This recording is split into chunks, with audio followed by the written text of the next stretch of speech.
All right. Hello and welcome to the Relevate Defence Community podcast. I'm Avon and this is James. And today we're going to be talking about how to build a bid team. I guess it's probably a really good place to start. What the hell is a bid team?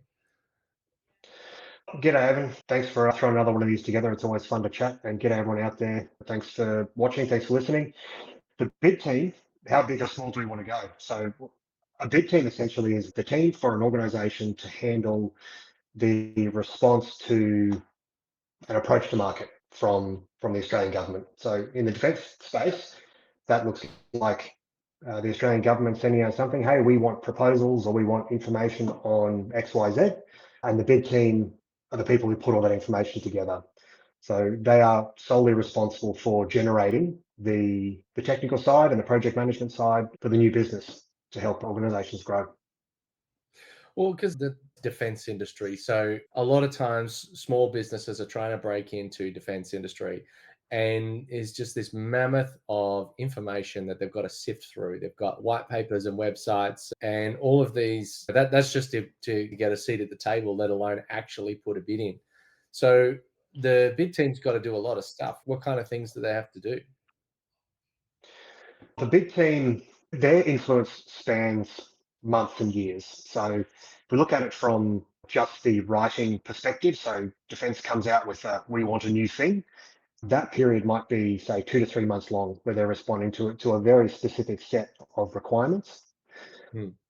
But the big team within the wider organisation, from a prime perspective, can be playing their hand months or years in advance, trying to get information, trying to understand what might be coming down the pipeline from defence.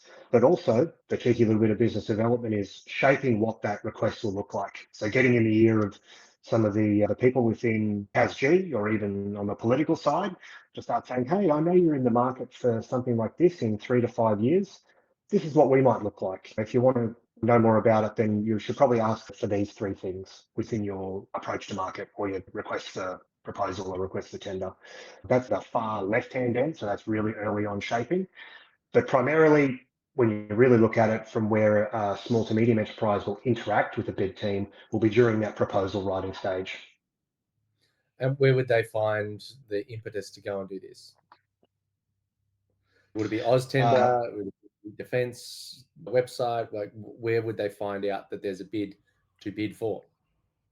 so the Australia is that's the I suppose the main source of information for all of the defence approach to market stuff. But from an SME perspective, they can be engaging with primes or engaging with larger contractors far earlier in the piece. So where you'd probably see this most commonly happen is potentially an engineering organisation might go to one of the big four primes 2 years and start putting out information to say, hey, this is what my business does. I'd like to register for your supply chain. What work have you got coming up? And start to build that relationship. So what will actually end up happening is even before the general public understands that there is a new request for tender, the primes will actually be starting to tap their preferred supply chain options to go, hey, something's coming up. What have you got in the pipeline? Something's coming up. Can you start preparing some information for us so we can get ahead of the curve? Because really, while 3 months might seem like a long time, the amount of work that big team has to get through to write 1,000 pages worth of information is huge. So time is really of the essence. And the more they can have ready to go, the better off they're going to be.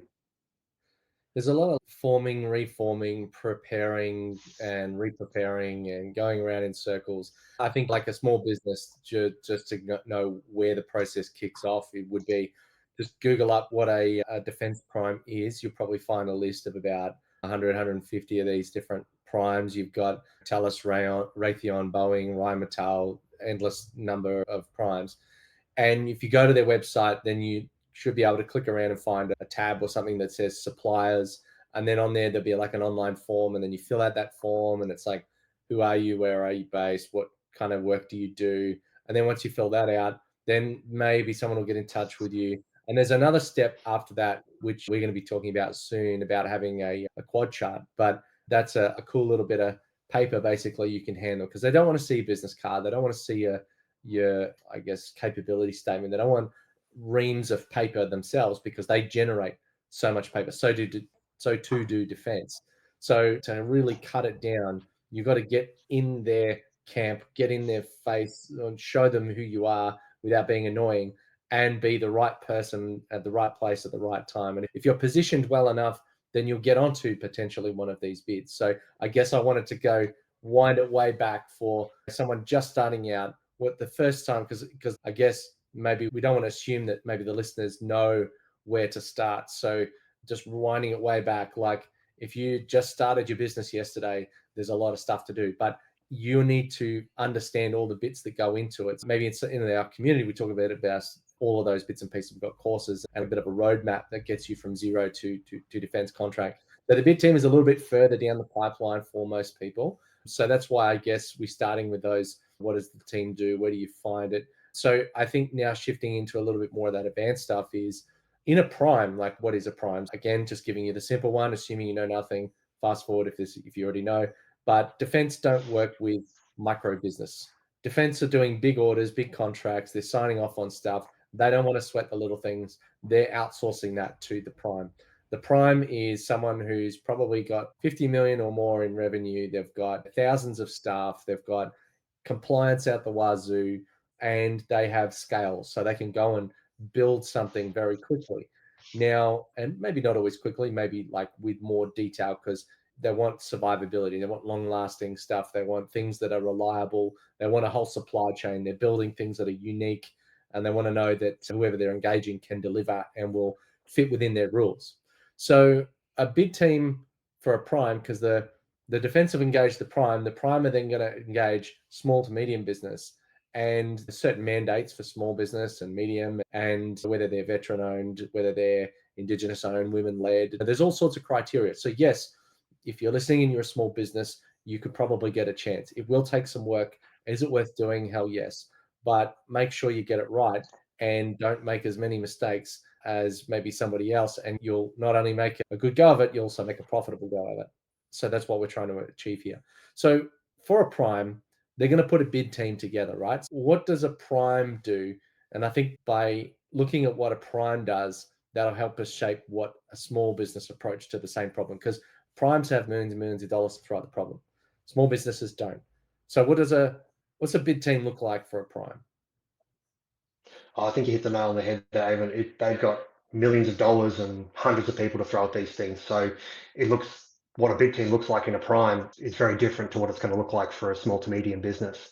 Now, there's a very good reason for that. And you touched on it, that there's a reason defense really, by and large, only contracts to primes. It's because they have a big organization, CASG, which sets all these requirements for capability delivery, but they don't have the know-how or the people power to pull together 20 to 30 different threads and integrate it all themselves. They want to have one person they're talking to or one organization they're talking to, and they're going to say, hey, here's what we need. I don't care if you do it yourself. I don't care if you sit over the top and have 60 different subcontractors. Just get us the finished product. That's what they want. And the bid team really reflects that. The bid team sits generally in a prime within the new business capture, the new capability development space. So they're not engineers really. Most of the people who are dedicated to the bid team come from domain specialist backgrounds. So there might be Army, Navy, Air Force, so they can really start to drive the outcomes down the direction they need to go, or from the project management space, because they've got to herd a heck of a lot of cats to get this thing done. Starting at the top of that bid team, you're going to have someone roughly with the title of capture manager. And the capture manager is essentially the one who is overseeing the entire response to capture that new business. And they'll then set in place a whole bunch of timelines and coordination functions and pull together all the different technical specialties they may need. And directly under them, you're going to have someone called a bid manager. So it's a bit of a misnomer there, where you've got the capture manager, which is like your big overarching captain of the ship. And then your bid manager is kind of like your XO, your executive officer, your second in charge, where they're going to project manage the bid team, which basically means they coordinate all the different meetings, they coordinate all the different functions, make sure people are where they need to be, make sure documents are where they need to be, when they need to be there, and all that sort of stuff. Then as we flow down the list, you're going to have representatives from all of the different capabilities and functions that are going to be required to provide a coherent response to that request for tender or request for information. You're going to have people from legal, contracts, finance, supply chain, project management. If it's a complex technical project, you're going to have engineers, you're going to have software developers, all those sorts of people. And then of course you're going to have your marketing and communications people who are going to make sure they stay on brand, stay on message. And then there's going to be some additional specialties in there for things like Australian industry capability development. And we'll talk about that in another podcast where we actually break down what is Australian industry capability and why is it so important to new business and to the government. Because even though it's not a technical specialty, it's something that will absolutely get you discounted from the bid process if you're not on compliant with those requirements.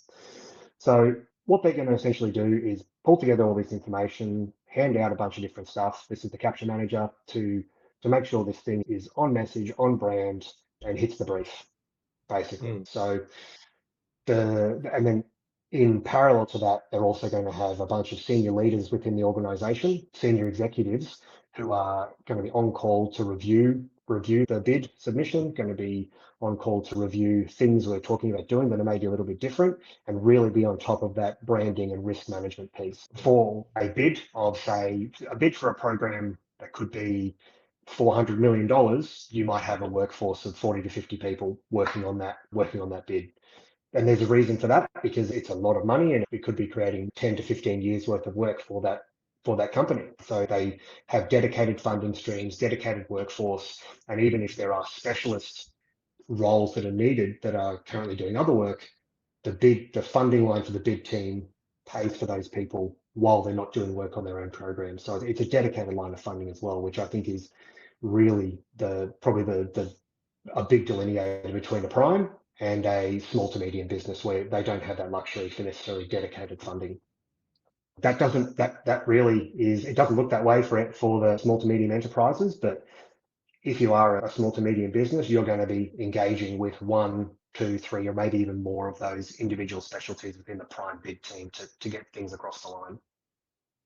I think it's important to put that into perspective. If you're a micro business and you're I say the cook, the cleaner, the waiter, and you're everything in between, then you're probably going to have a real struggle trying to get all this paperwork together. There's massive amounts of typing and reading, and timelines and deadlines and things that you've really got to keep on top of, as well as compliances and as well as running your day-to-day business. And I think that there's probably more as better position for mid-market companies that have the ability to delegate a resource specifically to do that. And you may not have a team of 20 people full time, but you might have one or two like contract managers or bid managers, someone putting some stuff together. And we'll get into that in a little bit. But I think it's really important for mid-market. Now, thinking about mid-market companies, here's a quick word from our sponsor. This podcast is sponsored by Sugar CRM.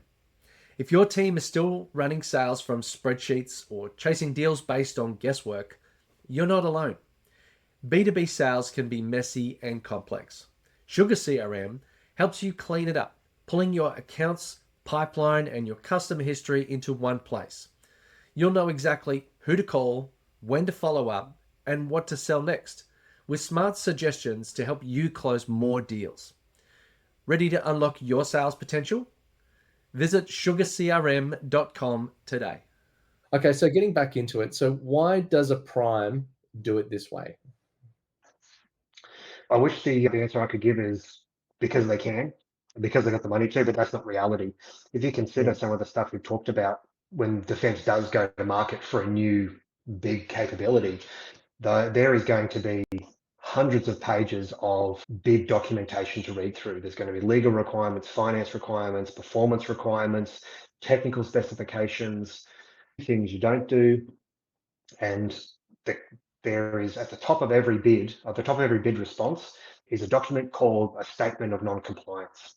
So what that means is that if the company can't deliver on any of the requirements listed in the bid documentation, or they don't agree with any of the contractual terms, they have to call that out up front. So to increase the probability that they are going to have a 100% compliant bid that hits the mark answers the mail, is priced correctly, and does everything we say it's going to do, they need, for the size of the program, they need specializations, or they need people who are specialists in their field to answer that appropriately. Because what's going to happen on the other side of it is when they submit it, CASG are going to have the same technical specialties reviewing all that documentation.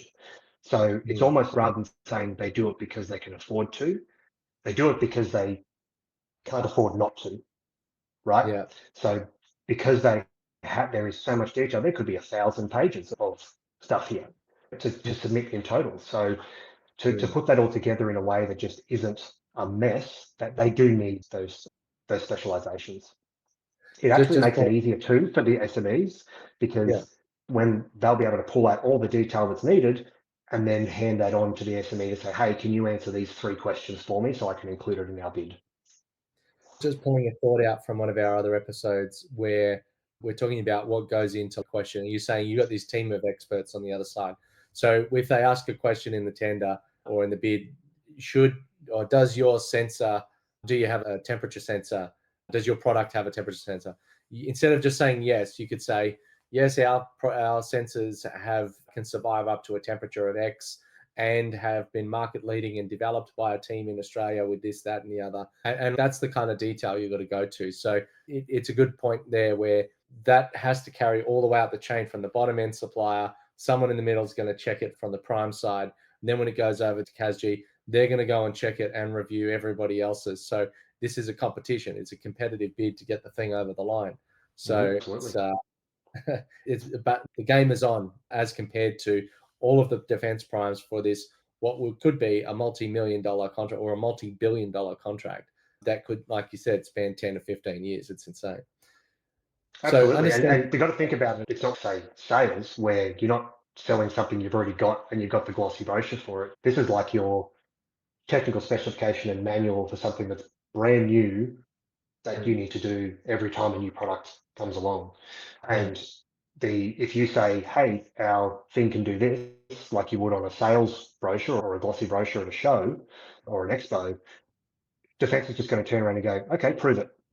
So the more information you can put in to give them confidence that you can actually deliver what you're saying, that's why the primes have these huge teams, because it's meaningful to them. If we're talking about a wheel bolt, right? But the wheel bolt is on a fighter jet, well, that fighter jet is going to be coming in hot at however many kilometers an hour. It's going to hit hard. That bolt better damn stand up, because the rest of the thing that's sitting on that one bolt or those 6 bolts, whatever, is worth a considerable amount of money, and there's a life on board. So it's got to stand up to everything and be stress tested and be temperature tested and meet the weight requirements, et cetera, et cetera. This is here for a reason. It's a pain in the backside, but it's there for a reason. I guess to put all that in a little bit of a wrapper, what should an SME focus on? So it's a great question, because it's going to depend on what they're going after. But what I'd love SMEs to do from seeing this is not focus on people or positions who should be assigned to things. Really looking at, say, these are skill areas or specialization areas. So if you're contracting into defense, or you're kind of subcontracting to a prime or even a sub-tier supplier, then you're going to need to have a technical specialist or domain specialist who can answer the mail relative to what you're trying to put forward. So this is where sometimes, honestly, as much as we'd like to think we as business owners have all the answers, look, you might not be the best person here. You might want to go and get your engineer or technician off the floor and bring them into the tent for what needs to happen, because that's what's going to be assessed on the other side. So you really do need to have someone who understands the ins and outs of exactly what you're offering. Then I'd say you'd want someone who is well versed in the legal side of things and in contract management, because, and this isn't to appease the primes, this is for your own safety. You need to actually understand what you're signing up for. And some of the T's and C's in these big defense contracts are pretty squirrely, particularly with regards to who owns things like IP, the use of AI and specific technologies, and liability for things through the life of the program. So you really need to understand what you're signing up to. That's how you protect yourself, but also make sure how you make sure that your interests are represented as well. If you're trying to go in and grow your business, then you don't want someone accidentally signing you up to, oh, defense owns all the IP. after Mm. this program has been delivered. And that doesn't work for you. Really, that's your get out of jail free card or your self-protection suite right there. And finally, you need to understand project management, and not just in, okay, how do we draw a line on Microsoft Project or move tiles around in Jira, but you Mm. need to understand the time, cost, and scope triangle. And you need Mm. to be able to estimate all these things with a good degree of fidelity, because price is always going to be a key factor in whether or not a prime or even a subcontractor is interested in bringing you into the tent. And I've seen people, I've been on big teams myself where a supplier had the best technical solution, or yeah, a subcontractor's best technical solution for what we needed. Their price looked good, they were very well priced, and they said they could do it on time. They got discounted because you said you can do all this within this time. Your price doesn't make sense. It's too Mm. low. It should not be that low. So please provide us with more detail. Mm. And the supplier came back with, oh, that's just our rough order of magnitude, and we're trying to be competitive. And they said, look, we can't accept that. That's carrying too much risk for us. So I'm sorry, we'll come back to you another time. So it's not about pricing yourself low. It's about knowing exactly what you are pricing, That's it. because that's what's going to be, yeah. I think that like the first thing people would have heard when they're like, oh, cost is like, how do I make it cheaper? Defense want to go to the rock bottom. But just to clarify the thinking here, it's that there's an organization that's going to be supplying this thing that could be really important, and they need to be around, for the life of the project. Are they going to go broke in the process? That's not good. Are they going, because so many years and development goes into selecting this supplier? They're meeting their criteria for developing Australian industry. So if they're investing thousands in you to be able to build your product and build your business, fantastic. You are creating jobs, you're creating industry capability that survives beyond defense. Like you've got machine shop. You could go make hubcaps if you wanted, if you needed to, just for local cars.